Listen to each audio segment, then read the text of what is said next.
Hello friends, स्वागत है एक बार फिर से आप सभी का यूसीआई डिजिटल डिफेंस पर। और आज हम आप सभी के लिए कंटेंट डेवलपमेंट सीरीज़ में एक बहुत ही सिंपल सा टॉपिक लेकर के आए हैं। बट उसका जो कंटेंट है वो थोड़ा सा आपके लिए नया हो सकता है या फिर हो सकता है आपको ये प्रिपेयर भी हो। बहुत कॉमन सा टॉपिक है और अब आप मेरे पीछे देख पा रहे होंगे, टॉपिक है पोल्यूशन। तो हम बात कर रहे हैं अडेप्टेबिलिटी जीडी में जो आपके टॉपिक आने वाले हैं उनकी। तो प्रीवियस ईयर कुछ टॉपिक्स हमने आपको करा रखे हैं ऑलरेडी, तो चैनल पर जा करके आप वो वीडियोस भी देख सकते हैं।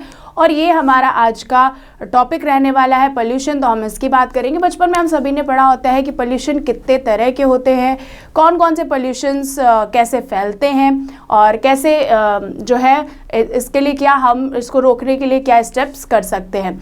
तो हमने पढ़ा था कि water pollution, air pollution, noise pollution, soil pollution, तो इन्हीं सब चीज़ों की आज हम बात करेंगे। और इसके अलावा और भी बहुत सारे नए पोल्यूशंस जुड़ चुके हैं, जैसे कि जैसे जैसे डेवलपमेंट होता है। तो थर्मल पोल्यूशन भी है अभी और न्यूक्लियर पोल्यूशन भी है, तो उनकी भी बात करेंगे। तो शुरुआत करेंगे हम अपने दो शॉकिंग स्टेटमेंट्स के साथ। और वो स्टेटमेंट यहाँ पर आपको देखने को मिलेंगे कि 14 of the world's 15 most polluted cities in India. अगर हम 15 मोस्ट पोल्यूटेड सिटीज़ की बात करें पूरी दुनिया में, तो 14 शहर जो हैं वो भारत में देखने को मिलते हैं। तो ये बहुत ही, और ये प्रॉपर एक रिपोर्ट है, उसके अकॉर्डिंग ये बात बताई गई है। तो ये आप देख सकते हो।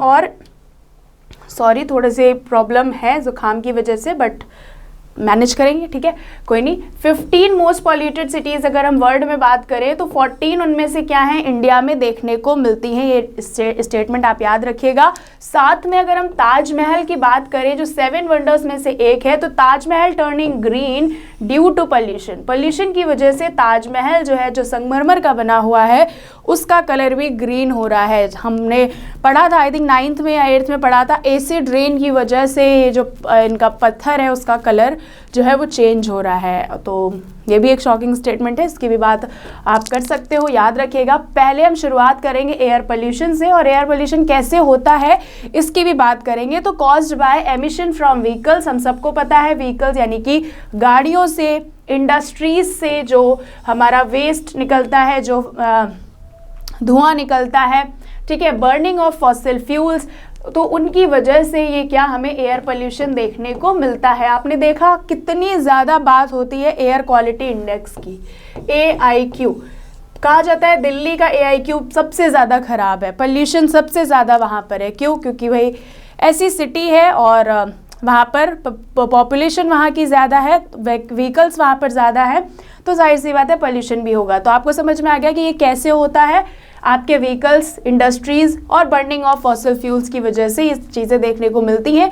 मेजर पॉल्यूटेंट्स की अगर हम बात करें कि कौन कौन से इसमें मेजर पॉल्यूटेंट्स है जो पाए जाते हैं, तो आपने एक सुना होगा पार्टिकुलेट मैटर, PM के नाम से हम इसे जानते हैं। अब ये क्या है कि ये 10 PM होता है, 2.5 PM होता है, ये AM PM वाला नहीं है, ये पार्टिकुलेट मैटर है। अगर आप न्यूज़ पढ़ते होंगे, आर्टिकल्स पढ़ते होंगे, तो उसमें आता है कि जहाँ कहीं की भी एयर क्वालिटी इंडेक्स बहुत ज़्यादा ख़राब है, तो वहाँ पर एयर में ये पार्टिकुलेट मैटर्स जो होते हैं वो घूमते रहते हैं, और जब हम इनहेल करते हैं तो ये हमारे सांस लेने से हमारे अंदर जाते हैं और हमारे जो रेस्पिरेटरी सिस्टम है उसको क्या करते हैं, डैमेज करते हैं। इस वजह से आजकल बहुत सारी ऐसी डिसीज़ देखने को मिल रही हैं जो रेस्पिरेटरी ऑर्गन से रिलेटेड हैं, जो अस्थमा वगैरह तो मतलब अब कॉमन हो चुका है, ठीक है। तो इस तरह की बीमारियां देखने को मिलती हैं। साथ में नाइट्रोजन डाइऑक्साइड और सल्फर डाइऑक्साइड भी जो है वो मेजर पॉल्यूटेंट्स हैं जो एयर पोल्यूशन में देखने को मिलते हैं। बात समझ में आई? पहले में हमने बात करी ये फैल कैसे रहा है, कैसे ये पोल्यूशन होता है। दूसरे में हमने बात करी कि इसमें मेजर पॉल्यूटेंट्स हैं क्या, किन की वजह से हम क्या कौन सी ऐसी चीज़ें मौजूद है जिनकी वजह से हम कह रहे हैं कि ये हमारा एयर पोल्यूशन हो रहा है। तो पार्टिकुलेट मैटर्स हैं, नाइट्रोजन डाइऑक्साइड है और सल्फर डाइऑक्साइड है, जिनकी वजह से एयर पोल्यूशन हो रहा है। बात करते हैं वाटर पोल्यूशन की। तो water pollution resulting from industrial discharge, बड़ी बड़ी इंडस्ट्रीज हैं जो गंदा पानी निकलता है, ठीक है, अनट्रीटेड सीवेज, घर से जो भी हमारा सीवेज वाटर होता है वो, और एग्रीकल्चरल रन ऑफ, ये सारे जितने भी कह सकते हो कि गंदे पानी हैं वो सब साफ पानी में मिला दिए जाते हैं। और एग्जाम्पल देखो, यमुना, गंगा कितने दूषित हो चुके हैं। पहले क्या ऐसे ही हुआ करते थे, क्यों प्रोग्राम चलाया जा रहा है नमामि गंगे, गंगा को साफ करने के लिए, ठीक है। यमुना में फ्यूम्स आपने देखा होगा कि दिल्ली में जो है कितना फ्यूम्स बना हुआ है यमुना नदी में, तो कितने ज़्यादा जो है ये सब नदियाँ इस समय पल्यूटेड हो रखी हैं। क्यों? क्योंकि ये सभी जितना भी इस तरह का डिस्चार्ज होता है वो सब साफ नदियों में छोड़ दिया जाता है विदाउट एनी ट्रीटमेंट। पानी को भी ट्रीट करके अगर उसको प्रॉपर साफ करके अगर छोड़ा जाए तो फिर भी एक सल्यूशन की बात आती है, बट यहाँ पर अनट्रीटेड सीवेज, इंडस्ट्रियल डिस्चार्ज और एग्रीकल्चरल रन ऑफ जो है, यानी कि जो खेतों से भी पानी आ रहा है या कई तरह से उसी में जानवरों को नहला रहे हैं उस साफ नदी में, मतलब बहुत सारी चीज़ें होती हैं जिनकी वजह से ये जो वाटर पोल्यूशन है वो देखने को मिल रहा है। मेजर कंटेंट्स क्या होते हैं, कंटेमिनेंट्स क्या होते हैं, इंक्लूडिंग केमिकल्स। तो भाई इंडस्ट्रीज से जो पानी आएगा जाहिर सी बात है उसमें केमिकल्स मिले हुए होंगे, हैवी मेटल्स उसमें मिले हुए हो सकते हैं, एंड पैथोजेंस। पैथोजेंस यानी कि कुछ ऐसे जिनसे रोग फैलते हों, ठीक है, उन्हें हम पैथोजेंस बोलते हैं। तो ये सारी चीज़ें होती हैं जो पानी में मिल जाती हैं और ये हमारी ही गलती की वजह से होता है क्योंकि हम इंडस्ट्रियल डिस्चार्ज, अनट्रीटेड सीवेज और एग्रीकल्चरल रन ऑफ को साफ पानी, साफ नदियों में छोड़ देते हैं। बात करते हैं सॉइल पोल्यूशन की, ये कैसे फैलता है। तो caused by industrial waste. Again industrial waste जो है वो मिट्टी में फेंक दिया जाता है, ऐसे ही जो पानी में बहाने वाला है वो पानी में बहा दिया गया, जो मिट्टी में फेंकने वाला है, ज़मीन में डालने वाला है, वो लैंड पे फेंक दिया गया। Agricultural chemicals and improper waste disposals, यानी कि बहुत सारा हम क्या पढ़ रहे हैं भाई, पॉलीथीन के बारे में पढ़ रहे हैं, प्लास्टिक के बारे में पढ़ रहे हैं, इसके साथ साथ हम बहुत सी ऐसी चीज़ें पढ़ रहे हैं जिनको हज़ारों साल लग सकते हैं डिस्पोज होने में। एग्रीकल्चरल केमिकल्स की अगर हम बात करें तो कल मैंने जो ऑर्गेनिक फार्मिंग बताया उसमें मैंने कन्वेंशनल मेथड में बताया था आपको कि कितने सिंथेटिक फर्टिलाइजर्स यूज़ होते हैं, साथ में यूरिया वगैरह यूज़ होती है। उसके अलावा आप देखोगे कि बहुत सारी ऐसी चीज़ें यूज़ की जाती है जिससे सॉइल की फर्टिलिटी जो है वो कम होती जा रही है दिन प्रतिदिन। और इंडस्ट्रियल वेस्ट भी होता है जो ऐसे ही छोड़ दिया जाता है जिसकी वजह से सॉइल पोल्यूशन देखने को मिलता है। इम्पैक्ट क्या होता है कि सॉइल की फर्टिलिटी जो है वो कम हो जाती है, यानी कि उसकी जो उर्वरक क्षमता है वो कम हो जाती है, and affects plant and animal. और जब ऐसा होगा तो जाहिर सी बात है कि हमारे यहाँ का प्लांट और एनिमल लाइफ दोनों ही, यानी कि वाइल्ड लाइफ दोनों ही क्या होंगे, डिस्टर्ब होंगे। नेक्स्ट बात कर लेते हैं हम नॉइज पोल्यूशन की। तो नॉइज पोल्यूशन कैसे होता है, इंडस्ट्रियल एक्टिविटीज़, हैवी मशीन्स हैं जो चल रही हैं, लगातार काम कर रही हैं और बहुत ज़्यादा शोर कर रही हैं। ट्रैफिक, इतना ज़्यादा ट्रैफिक हो चुका है, हॉर्न्स इतने ज़्यादा हो चुके हैं और हॉर्न के लिए प्रॉपर एक कहते नहीं है कि एक रूल भी है कि इस गाड़ी में यही हॉर्न होना चाहिए, फिर भी आजकल बाइक वगैरह में तो लड़के लगा करके घूमते ही हैं। लाउड इवेंट्स, और बहुत सारे लाउड इवेंट्स भी हैं, होते रहते हैं जिसमें आप देखोगे कि डीजे वगैरह बजते हैं और एक टाइम बता दिया गया है अभी तो कि इसी चीज़ को कम करने के लिए 10 बजे के बाद आप डीजे नहीं बजाओगे। मतलब बहुत सारी चीज़ें ऐसी लाई भी जा रही हैं इसको कंट्रोल करने के लिए, कोई भी पोल्यूशन हो, बट पोल्यूशन तो पोल्यूशन है, ठीक है, हो ही रहा है। फिर है एडवर्सली अफेक्ट्स ह्यूमन हेल्थ।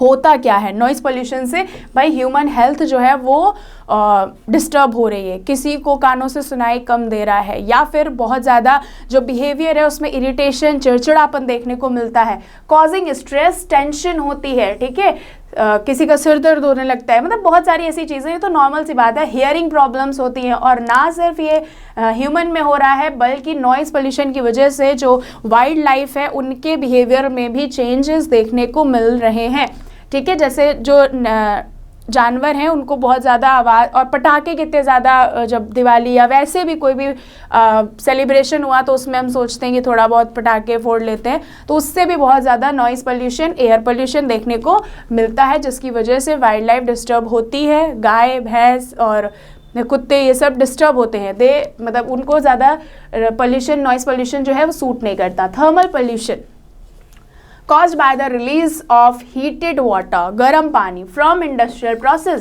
अब इंडस्ट्रीज में पता चला कुछ भी काम हो रहा है किसी चीज़ की इंडस्ट्री, और वहाँ से गर्म पानी क्या कर रहा है, किया जा रहा है, नेचुरल वाटर बॉडीज़ में मिला दिया जा रहा है या छोड़ा जा रहा है, तो इसकी वजह से क्या होगा, थर्मल पॉल्यूशन देखने को मिलता है।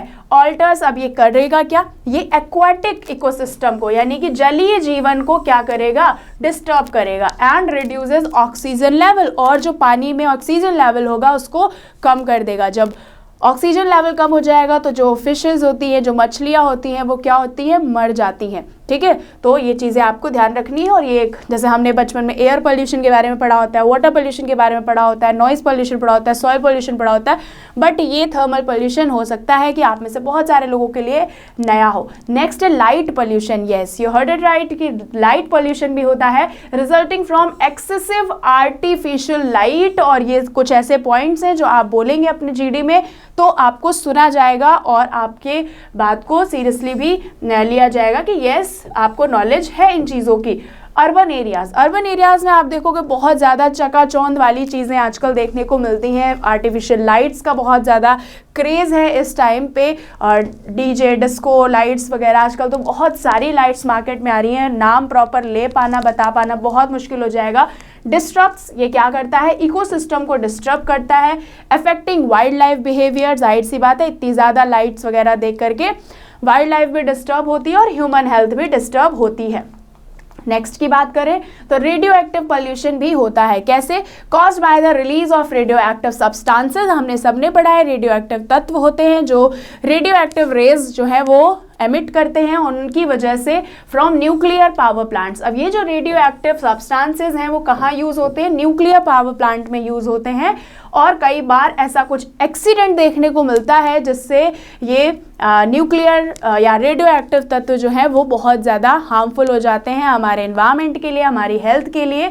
तो possess health risk and has long term environmental consequences, और लॉन्ग टर्म इन्वायरमेंटल कॉन्सिक्वेंसेज देखने को मिलते हैं। अब जब रेडियो एक्टिव पॉल्यूटेंट्स की बात आती है या न्यूक्लियर पावर प्लांट्स की बात आती है तो अभी मुझे नाम नहीं याद है, बट जापान का कोई प्लांट था जहाँ पर ये न्यूक्लियर पावर प्लांट में कुछ एक्सीडेंट हो जाता है और बहुत सारा पानी जो है वो उनके पास इकट्ठा रह जाता है उस प्लांट में, वो वेस्ट वाटर होता है। अब वो जो पानी था वो क्या था, पहली बात तो वो पल्यूटेड था, उसमें बहुत सारी ऐसी चीज़ें थी जो अगर पानी में उसको समुद्र में छोड़ दिया जाता तो शायद वहाँ का पूरा एक्वेटिक इकोसिस्टम जो जलीय जीवन है वो बर्बाद हो जाता, मछलियाँ मर जाती, दूषित हो जाती। और अगर वही मछलियाँ या फिर वहाँ का सी फूड जो है, या आसपास और भी कंट्रीज़ हैं जैसे कोरिया हो गया, और भी साउथ में ले लो जितनी भी कंट्रीज़ हैं, क्या होता है कि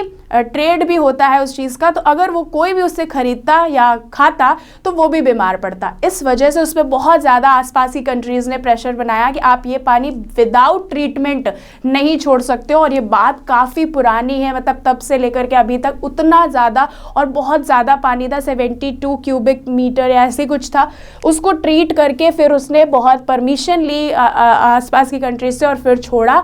लेकिन फिर भी दूसरी कंट्रीज़ ने इनके साथ ट्रेड करने से मना कर दिया कि हम इस तरह का ट्रेड अब नहीं करेंगे। तो भाई ऐसी चीज़ें भी देखने को मिलती हैं जो मैंने एक्सीडेंट में आपको गिनाया। ठीक है, तो ये आप एक इंसिडेंट है, आप इसके बारे में पढ़ सकते हो online. Causes of pollution, pollution के क्या कॉजेज होते हैं, तो रैपिड इंडस्ट्रियलाइजेशन। अब जाहिर सी बात है कि नई नई इंडस्ट्रीज जो है लगाई जा रही हैं, तो ज़रूरी नहीं है कि सारी इंडस्ट्री जो है वो इको फ्रेंडली हो, इन्वायरमेंट फ्रेंडली हो। इस वजह से बहुत ज़्यादा हर तरह का पोल्यूशन देखने को मिलता है, leading to increase emission and waste production. तो बहुत सारी वेस्ट प्रोडक्शन, अब जैसे कल या फिर मैं 1-2 दिन में आपको एक और टॉपिक पढ़ाऊंगी जिसमें बात करूंगी कि क्या इंडिया इलेक्ट्रिक व्हीकल के लिए रेडी है। तो टॉपिक तो ये है, is India ready for electric vehicles. But आप ये सोचो कि इलेक्ट्रिक व्हीकल्स में जो इलेक्ट्रिक बैटरीज यूज़ होंगी, उन बैटरीज़ का फिर एक जो शेल्फ लाइफ होती है उनकी कि इतना टाइम 10 साल 15 साल वो यूज़ होंगी, और उसके बाद जब वो ख़राब हो जाएंगी या फिर उनका यूज़ नहीं बचेगा, उसके बाद उनका ट्रीटमेंट क्या होगा, किस तरह से उनको डिस्पोज किया जाएगा। तो उसी को वो कंटेंट तैयार करते वक्त मैंने पढ़ा कि बहुत सारी ऐसी बड़ी बड़ी कंपनीज हैं जैसे वोक्सवैगन हो गया, रेनॉल्ट हो गया, इन्होंने क्या किया है या इनको बोला गया कि आप एक काम करो कि जो भी ऐसी बैटरीज बना रहा है, मैन्युफैक्चरर्स जो हैं इन बैटरीज के, वही रिस्पॉन्सिबल होंगे इनको रिसाइकल करने के लिए या इनको डिस्पोज करने के लिए। तो इन्होंने अपने रिसाइकल प्लांट और डिस्पोजल प्लांट्स भी लगाने शुरू कर दिए हैं। तो यहाँ पर यही मैं आपको कहना चाह रही थी कि इंडस्ट्रियलाइजेशन तो है, बट ऐसे ही सेम कहानी देखने को मिलती है सोलर पैनल्स में। पूरे इंडिया या कहीं भी किसी भी कंट्री में हम सोलर पैनल्स की बात तो करते हैं, बट सोलर पैनल डिस्पोज करने के टाइम पर ये बहुत हार्मफुल हो सकता है या होता है। उसको डिस्पोज करना जो है वो एक अभी उसका सोल्यूशन नहीं निकला है कि किस तरह से सेफली उसको डिस्पोज किया जाएगा। तो इंडस्ट्रियलाइजेशन तो गुड है, बट उसके जो नेगेटिव साइड है वो पोल्यूशन का कारण बन रहा है। डिफॉरेस्टेशन, पेड़ों का कट जाना, इंडस्ट्रियलाइजेशन के लिए क्या होगा, हर चीज़ एक दूसरे से लिंक होती है। इंडस्ट्रीज लगाने के लिए आपको पेड़ पौधे काटने होंगे, ज़मीन खाली करनी होगी और उसके बाद ही आप वहाँ पर इंडस्ट्रीज़ बना सकते हो। अर्बनाइजेशन, शहरीकरण, गाँव में क्या होता है, गाँव में अभी भी शुद्ध वातावरण देखने को मिलता है, पेड़ पौधे होते हैं, खेत होते हैं, शुद्ध हवा देखने को मिलती है। बट अर्बनाइजेशन, जैसे जैसे शहरीकरण बढ़ता जा रहा है उस वजह से क्या हो रहा है कि आपको पोल्यूशन देखने को मिलेगा ही मिलेगा। डिस्टर्बिंग नेचुरल इकोसिस्टम्स, और नेचुरल इकोसिस्टम क्या हो रहा है, डिस्टर्ब हो रहा है, डिस्टर्ब हो रहा है। कॉज ऑफ पोल्यूशंस की आगे बात करें तो agricultural practices involving excessive use of fertilisers and pesticides. भाई कल भी मैंने आपको बताया कन्वेंशनल एग्रीकल्चरल प्रैक्टिसेस जो है वो बहुत सारा फर्टिलाइजर्स का यूज़ करती हैं, पेस्टिसाइड्स का यूज़ करती हैं, और ये जो सिंथेटिक फर्टिलाइज़र है जिसमें हम अमोनिया का यूज़ कर रहे हैं और एनपीके का यूज़ कर, मतलब ये सारी चीज़ें जो हैं हमारे अर्थ के लिए, सॉइल के लिए, एनवायरनमेंट के लिए, ह्यूमन हेल्थ के लिए, वाइल्ड लाइफ के लिए हार्मफुल हैं। पेस्टिसाइड्स वगैरह तो बहुत ज़्यादा है। Inefficient waste management and disposal methods, हमारे यहाँ भी वेस्ट मैनेजमेंट या डिस्पोजल मेथड्स जो हैं वो बहुत इनएफिशिएंट है, प्रॉपर नहीं है, कचरा ऐसे ही पड़ा रहता है, कुछ नहीं है। हाँ, लेकिन हम बिल्कुल इसको ये नहीं कह सकते कि इसमें कोई काम नहीं हो रहा है। अभी रिसेंटली मैंने एक रील में देखा कि एक बंदे ने जो है ईडिबल स्पून्स बनाए हैं। अब हम लोग देखते थे या फिर बहुत टाइम अभी लास्ट ईयर आया कि आपको जो वन टाइम यूज़ प्लास्टिक है उसको बंद कर देना चाहिए, तो प्लास्टिक की कटलरी की जगह अभी यूज़ होने लगा है वुडन कटलरी। लेकिन वुडन से आप क्या करोगे, पेड़ों को काटना पड़ेगा। बट एक और अच्छा खासा मेथड या आप कह सकते हो कि एक अच्छा खासा एक उसका सब्स्टिट्यूट निकाला गया है, ईडिबल। यानी कि अगर आप ईडिबल ऐसा स्पून बनाया है जो आप उससे 40 मिनट्स तक या 40 मिनट्स तक आप उससे कुछ भी खाएंगे, लिक्विड खाएंगे या फिर थोड़ा सा सॉलिड मटेरियल भी खाएंगे, तो वो गलेगा नहीं, और आफ्टर 40 to 45 मिनट्स आप उस स्पून को भी खा सकते हो। और वो बना हुआ है गेहूं का, चावल का, इसका बना हुआ है, वो आपको नुकसान नहीं करेगा। तो ऐसे इनिशिएटिव्स की ज़रूरत है, ऐसे वेस्ट मैनेजमेंट। और वो इनिशिएटिव जो है वो जिसने भी शुरू किया वो इसीलिए शुरू किया क्योंकि उसने आसपास अपने प्लास्टिक पोल्यूशन को देखा और उससे बहुत ज़्यादा तंग आकर उसने ऐसा कुछ आइडिया लगाया और फिर ये चीज़ बनाई। सो ये जाहिर सी बात है कि अप्रिशिएबल है। नेक्स्ट बात करते हैं इंटरनेशनल डेटा की। तो इंटरनेशनल डेटा के अकॉर्डिंग हम अगर देखें तो WHO यानी कि वर्ल्ड हेल्थ ऑर्गेनाइजेशन कहता है कि 91% of the world's population lives in the area where air quality exceeds WHO guidelines. तो भैया मतलब ये एक बहुत बड़ा नंबर है कि 91% पॉपुलेशन जो है वो ऐसे एरिया में रह रही है जहां का एयर क्वालिटी इंडेक्स जो है वो पुअर है। सिर्फ 9% लोग हैं जो शायद सही जगह पर रह रहे हैं। The global burden of disease study estimates, और global burden of disease studies क्या कहती है, pollution is responsible for millions of premature deaths globally. तो लोग समय से पहले ही एक्सपायर हो जा रहे हैं। इसके पीछे बहुत सारे कारण हैं और उन कारणों में से एक कारण ये भी है कि पोल्यूशन की वजह से ऐसा देखने को मिल रहा है। इंडियन डेटा की अगर हम बात करें तो India faces severe air pollution with cities like Delhi experiencing high level of PM 2.5। अब 2.5 जो पर्टिकुलर मैटर है वो इतना छोटा है कि विजिबली हम अपनी इन नेक्ड आई से देख भी नहीं सकते हैं, और फिर जब हम वो इनहेल करते हैं तो हमारे रेस्पिरेटरी सिस्टम को जो है प्रॉब्लम होती है। ठीक है, तो दिल्ली की हवा तो बहुत ज़्यादा दूषित है, और आई थिंक कि दिल्ली जो है पल्यूटेड जो है आपका राजधानी में से एक है। हाँ, चलो आगे चलते हैं, बात करते हैं the central pollution control board क्या कहता है। Monitors water quality highlighting pollution in reverse like Ganga. तो भैया गंगेंजस यानी कि गंगा में बहुत ज़्यादा पोल्यूशन है, सेंट्रल पोल्यूशन बोर्ड ने ऐसा कहा है, और फिर शुरू होता है नमामि गंगे जैसा एक प्रोजेक्ट, और कितना ज़्यादा सक्सेस होता है वो भी देखने वाली बात है। बट हाँ, जो है इन चीज़ों को मतलब सीरियसली अगर नहीं लिया गया तो एक टाइम ऐसा आएगा कि सारी नदियाँ जो हैं वो विलुप्त हो जाएंगी। रोल ऑफ SDGs यानी कि सस्टेनेबल डेवलपमेंट गोल्स का क्या रोल है पोल्यूशन में। जो हमारा 6th SDG है, टोटल कितने हैं, 17 SDG हैं। यूनाइटेड नेशंस ने प्लान किया है कि 2030 तक हमें इन सस्टेनेबल डेवलपमेंट गोल्स को हिट करना है, पाना है। तो 6th गोल कहता है clean water and sanitation. 6th goal बात करता है क्लीन वाटर एंड सैनिटेशन की।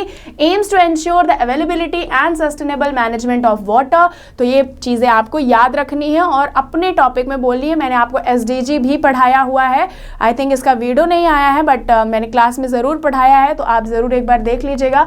7th गोल क्या कहता है, affordable and clean energy, focuses on promoting clean and renewable energy sources. और रिन्यूएबल एनर्जी सोर्सेज की हम बात कर रहे हैं जो पुराने तरीके से नॉन रिन्यूएबल है, यानी कि हम फॉसिल फ्यूल्स पे डिपेंडेंसी कम कर रहे हैं, हम इलेक्ट्रिक व्हीकल्स की बात कर रहे हैं, हम बहुत सारी ऐसी चीज़ों को लाने की बात कर रहे हैं जिससे जो है हमारी डिपेंडेंसी जो है वो रिन्यूएबल एनर्जी पर कम हो, और हम नए नए इनिशिएटिव्स लाएं और अपने इन्वायरमेंट को ध्यान में रखते हुए लाएं। ठीक है, नेक्स्ट बात करते हैं गोल नंबर 11। वो बात करता है sustainable cities and communities, addresses urban pollution challenges. Urban यानी कि शहर में कितना ज़्यादा पोल्यूशन है, तो भाई ऐसी अगर दिल्ली जैसा शहर अब मान लो आप जो इतना पोल्यूटेड है, पोल्यूटेड राजधानी है पूरे वर्ल्ड में बात की जा रही है, तो अब सोचो कि ये कब तक सस्टेन कर पाएगी, कितने टाइम तक। लोग एक टाइम आएगा जब दिल्ली छोड़ने लगेंगे कि अब दिल्ली में नहीं रहना है।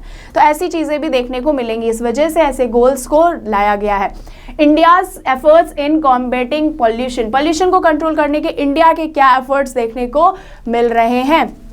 ये कुछ ऐसी चीज़ें लेकर के आएगा जिससे एयर को क्लीन किया जा सके। नेक्स्ट पे बात करते हैं कि Swachh Bharat Abhiyan, emphasising cleanliness and proper waste management. तो भाई स्वच्छ भारत का सपना गांधी जी ने देखा था, और उन्हीं की कह सकते हैं कि एक इनिशिएटिव लाया गया उन्हीं की चीज़ों को ध्यान में रखते हुए। और स्वच्छ भारत अभियान आप अपनी गली मोहल्ले से भी शुरू कर सकते हो, अपने आसपास के एरिया को साफ रखने में हेल्प कर सकते हो। नेक्स्ट है कि नेशनल क्लीन एयर प्रोग्राम की बात हमने कर ली है, और आगे चलते हैं और एयर पॉल्यूशन मेजर्स की बात करते हैं।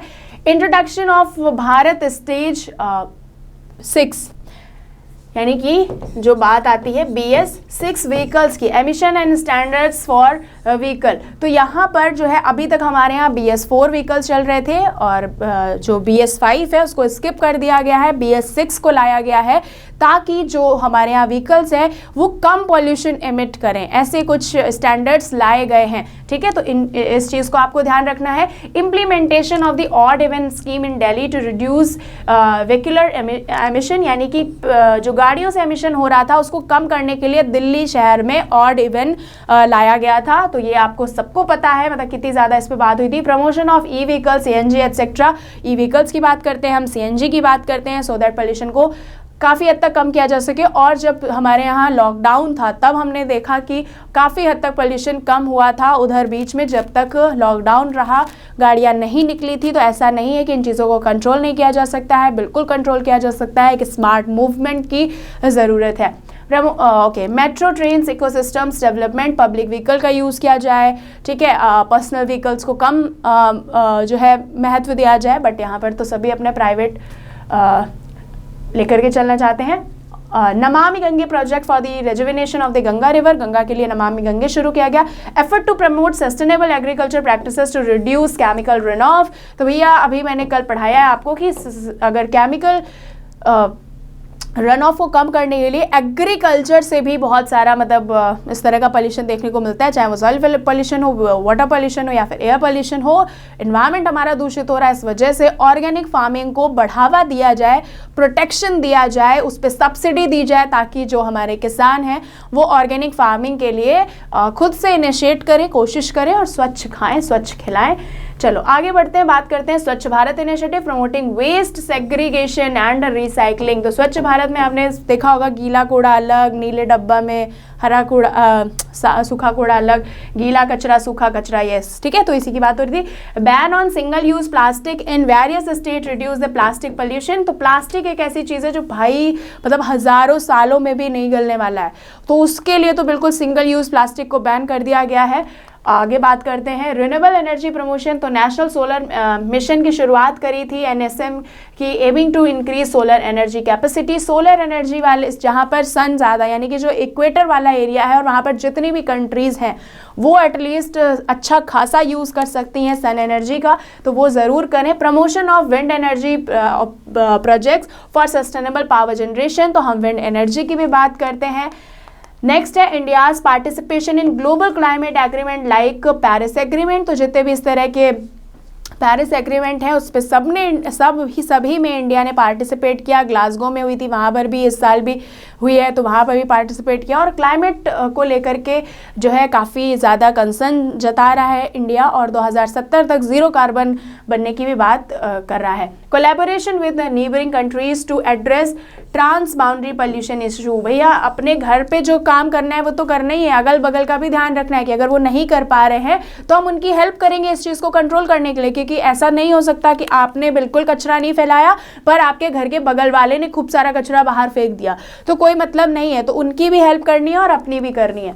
चलो पब्लिक अवेयरनेस एंड एजुकेशन, ये तो बहुत ज़्यादा ज़रूरी है। मतलब हम लोग ये सोच लेते हैं कि एक पैकेट चिप्स का फेंक देने से क्या हो जाएगा, बहुत सारे तो पड़े हैं, बट एक छोटा सा कदम, वो कहते हैं ना बूंद बूंद से घड़ा भरता है, तो वही चीज़ है कि आपका छोटा सा कदम, आप एक भागीदारी आपकी दिखा सकता है, आप भागीदार बन सकते हैं उस एक अच्छे से initiative to raise awareness about impact of the pollution on health and environment. अब हेल्थ और एनवायरनमेंट दोनों चीज़ें बहुत ही ज़्यादा ज़रूरी हैं। Integration of environmental education into school curriculum. तो स्कूल में एनवायरमेंटल एजुकेशन एक कॉमन सब्जेक्ट बना देना चाहिए, जो बहुत ज़रूरी है। ग्रीन इंफ्रास्ट्रक्चर की बात हो रही है। एफॉरेस्ट्रेशन, ज़्यादा से ज़्यादा पेड़ लगाएं। Afforestation drive to increase green cover and combat deforestation. ठीक है, अपने घर में आप छोटा सा गार्डन बना सकते हो जो एक आपका जो है पार्टिसिपेशन दिखाएगा। Development of green spaces in urban areas to mitigate the urban heat island effect. उसके बाद बात करते हैं रिसर्च एंड इनोवेशन की। तो support for the research on clean technologies and pollution control measures. तो ये सारी चीज़ें चल रही हैं, ठीक है। Encouragement of innovation in the waste to energy and pollution monitoring technology. तो वेस्ट से किस तरह से एनर्जी बनाई जाए, और अभी मैंने 2 एग्जाम्पल्स दिए थे, आई थिंक पहले भी मैंने ये चीज़ बताई है, अगर नहीं बताई है तो ध्यान से सुनो। शूज़ और टी शर्ट्स बनाए जा रहे हैं आपकी प्लास्टिक से, ठीक है। कंपनी का नाम नहीं याद आ रहा है अभी मुझे, बट शूज़ और टी शर्ट्स भी बनाए जा रहे हैं प्लास्टिक से। तो ऐसी चीज़ें भी हो रही हैं। समुद्र से मतलब वो कचरा, ऐसा प्लास्टिक पोल्यूशन जो है, प्लास्टिक को इकट्ठा करते हैं और फिर उसके बाद वो टी शर्ट्स और शूज़ पे कन्वर्ट किए जाते हैं। बात करते हैं कम्युनिटी पार्टिसिपेशन की। तो involvement of the local communities in pollution monitoring and control efforts. तो हम अगर छोटे लेवल पे ही बात करेंगे, इन्वॉल्वमेंट शुरू करेंगे तो ज़रूर हमें एक बड़ा चेंज देखने को मिलेगा। Promotion of citizen led initiative for environmental conservation.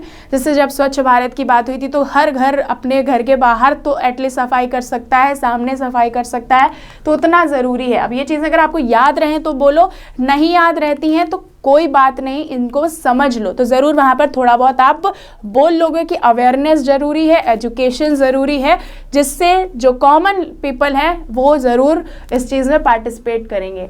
Addressing agricultural pollution, the promotion of organic farming practices. अगर हम इसको प्रमोट करें तो जाहिर सी बात है कि जो हमारा इस तरह का पोल्यूशन हो रहा है सब जो सिंथेटिक फर्टिलाइजर्स की वजह से वो कम होता दिखेगा, पेस्टिसाइड्स की वजह से तो वो कम होता दिखेगा। इंसेंटिव्स फॉर फार्मर्स, अब इन सब की बात मैंने करी है ऑलरेडी कि अगर उन्हें इंसेंटिव मिलेगा फार्मर्स को तो ज़रूर वो ऑर्गेनिक फार्मिंग की तरफ जाएंगे, अदरवाइज ऑलरेडी फार्मर्स जो है वो बहुत ज़्यादा हमारे यहाँ का किसान कमज़ोर है और माना जाता है और इस वजह से वो इस तरफ नहीं जाएंगे। एयर क्वालिटी इंडेक्स इंप्लीमेंटेशन की बात करें तो establishment of AQI monitoring station in major cities, बहुत सारी सिटीज़ हैं जहाँ पर पॉल्यूशन लेवल, जैसे 14 शहरों की बात तो एटलीस्ट कर ही सकते हैं हम, जो टॉप कर रही है एयर क्वालिटी इंडेक्स में, तो top in the sense pollution में। तो वहाँ पर आपको ये ज़रूर ऐसे मॉनिटरिंग स्टेशंस लगाने चाहिए ताकि वहाँ की हवा में कितना ज़्यादा चेंजेस देखने को मिल रहा है, इन सारे एफर्ट्स को करने के बाद वो देखा जा सके। Regular dissemination of the air quality information to the public, ये भी आप देख सकते हो कि लोगों को बताया जाए कि भैया देखो आज का इतना है AQI। Promotion of the electric vehicles, अच्छा सस्टेनेबल ट्रांसपोर्ट की बात करें अगर हम, यानी कि हम ऐसा नहीं फॉसिल फ्यूल्स पे ही बस पेट्रोल डीजल पे डिपेंडेंट हैं, हमें उसका जो सब्स्टिट्यूट है वो ज़रूरी है देखना, क्योंकि एक टाइम पे ख़त्म हो जाएंगे ये नॉन रिन्यूएबल एनर्जी जो है वो ही चलेगी, तो वो ज़्यादा ज़रूरी है। Promotion of electric vehicles reduce vehicular emissions, तो अगर हम इलेक्ट्रिक व्हीकल को प्रमोट करेंगे तो हम जो गाड़ियों से होने वाला प्रदूषण है उसको कम कर पाएंगे। Development of public transportation, again मैंने अभी पीछे भी बात करी, पब्लिक ट्रांसपोर्टेशन को इतना ज़्यादा अच्छा बनाया जाए, मतलब कई बार पब्लिक ट्रांसपोर्ट क्यों नहीं लोग यूज़ करते हैं, क्योंकि शायद सेवाएं नहीं सही हैं, ठीक है। अगर उसको अच्छा बनाया जाएगा, जैसे ई-बसेस का चलना एक अच्छा इनिशिएटिव है, ठीक है। इंफ्रास्ट्रक्चर फॉर एफिशिएंट मोबिलिटी, तो ये ज़रूरी है। फिर नेशनल ग्रीन ट्राइब्यूनल का क्या रोल है, बहुत ज़रूरी है। NGT की बात करना, अब देखो बहुत बड़ा टॉपिक था, बहुत सारी चीज़ें हमने इसमें पढ़ी हैं, रिवाइज़ करना पॉसिबल नहीं है, बट आप इस वीडियो को अगर 2 बार देख लोगे ना तो बहुत कुछ आपको आ जाएगा, ठीक है। एक बार तो देखोगे आप तो सिर्फ सुनोगे, दूसरी बार देखोगे तो समझोगे, तो ज़रूर इसको देखना।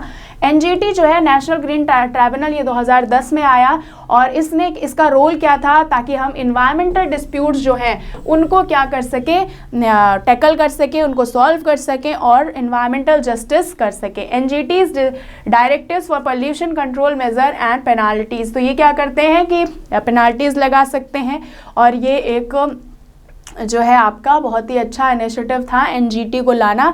ये एक ट्राइब्यूनल है, काइंड ऑफ कोर्ट कह सकते हैं, जैसे हमारे यहाँ हाई कोर्ट है, सुप्रीम कोर्ट है, उसी तरह से ट्राइब्यूनल्स होते हैं।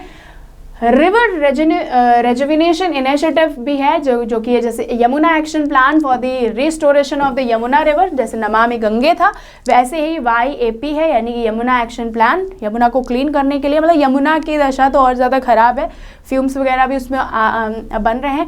Efforts to reduce industrial discharge into river through stricter regulation, भाई इतने ज़्यादा स्ट्रिक्ट रेगुलेशंस होने चाहिए ना कि अगर आपने गंदा पानी इन साफ़ नदियों में छोड़ा तो फिर आपकी इंडस्ट्रीज बंद करा दी जाएगी। मतलब इस तरह के कुछ रूल्स एंड रेगुलेशंस लाने चाहिए स्ट्रिक्ट, जिससे सामने वाला भी उस चीज़ को सोचे, या फिर आप वो वाटर जो है वो ट्रीट करके इसमें छोड़ेंगे, ठीक है।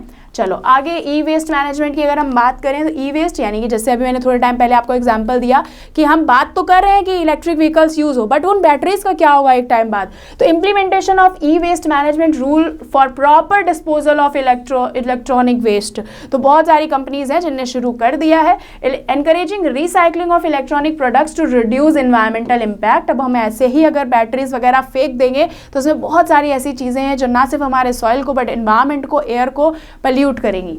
नेक्स्ट है forest conservation, strict enforcement of law against illegal deforestation, मतलब एक होता है लीगल डिफॉरेस्टेशन। अब एग्जांपल दूँ अगर लीगल डिफॉरेस्टेशन का, तो जैसे कि हमारा सेंट्रल विस्टा प्रोजेक्ट था, तो वहाँ पर जितने पेड़ पौधे काटे गए वो लीगल डिफॉरेस्टेशन था, ठीक है। उसके अलावा अगर कहीं आप पेड़ पौधे काटोगे तो वो इलीगल हो जाएगा, ठीक। चलो तो ये चीज़ें ध्यान रखनी है। Afforestation programmes to enhance carbon sequestration and improve air quality. अब कार्बन सिक्वेस्ट्रेशन क्या होता है कि ज़्यादा से ज़्यादा पेड़ आप लगाओगे तो वहाँ पर कार्बन क्या करेगा, वो पेड़ क्या करते हैं, कार्बन डाइऑक्साइड को इनहेल करते हैं और जो आपका ऑक्सीजन होता है उसको एक्सहेल करते हैं, मतलब हमारा जस्ट उल्टा होता है पेड़ों के साथ, ठीक। तो अब जाहिर सी बात है पेड़ होंगे तो शुद्ध हवा मिलेगी, पेड़ नहीं होंगे तो फिर नहीं मिलेगी। सॉलिड वेस्ट मैनेजमेंट रूल की अगर हम बात करें तो स्ट्रिंजेंट रूल होने चाहिए for solid waste management, emphasising segregation at source, यानी कि जहाँ से वो चीज़ें आ रही है वहीं पर उसका सेग्रीगेशन हो जाए, सॉलिड वेस्ट को अलग डाला जाए, लिक्विड वेस्ट को अलग डाला जाए। Promotion of waste to energy, और वेस्ट से क्या बनाया जाए, एनर्जी बनाई जाए, ठीक है, एनर्जी पे इसको कन्वर्ट किया जाए। Project to harness energy from waste, ठीक है।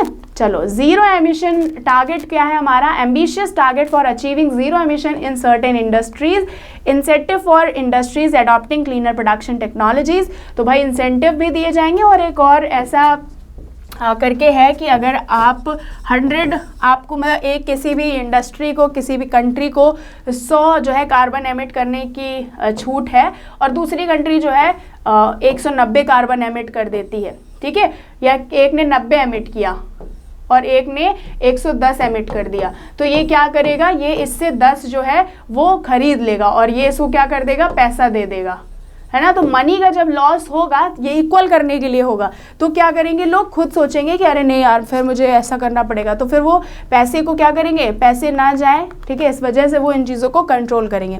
तो भाई साहब बहुत बड़ा टॉपिक था बट बहुत अच्छा था, बहुत सारी इन्फॉर्मेशन थी यहाँ पर।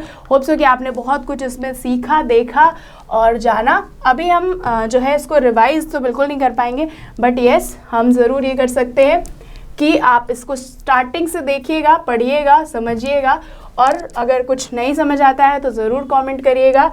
बट ये टॉपिक जो है आपका बहुत इम्पॉर्टेंट है, ठीक है, ये टॉपिक जो है आपका बहुत इम्पॉर्टेंट है, ज़रूर इसको पढ़ के जाइएगा। और अगर आपको समझ आया है, पसंद आया है, तो ज़रूर शेयर कर दीजिएगा सभी के साथ। मिलेंगे नेक्स्ट इस तरह के वीडियो में। धन्यवाद।